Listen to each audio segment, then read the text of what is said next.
Hello guys, welcome back to our channel. In today's video, I'm going to show you how to make phone battery last longer.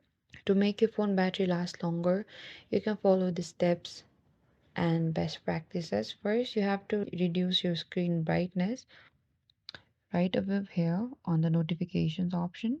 Lowering the screen brightness can significantly reduce battery consumption, especially on phones with OLED or AMOLED displays. Or you can also use a battery saver mode. Most smartphones come with a battery saver mode that conserves power by limiting background activities, reducing performance, and minimizing location services. And you could also turn off the Wi-Fi, Bluetooth, and mobile data just like this. Disabling Wi-Fi, Bluetooth, and mobile data when you're not actively using them. These wireless features consume battery power, especially when searching for connections. Or you could also enable the airplane mode over here.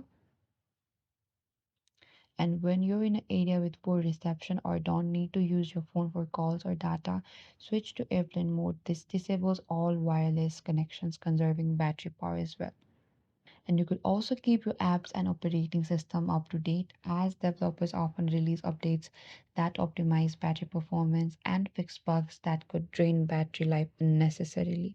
And by following the steps and adopting battery saving habits, you can extend the battery life of your phone and enjoy longer usage between charges. Thank you for watching this video. I hope I could help you. Don't forget to like, subscribe, and hit the bell notification icon for more upcoming uploads.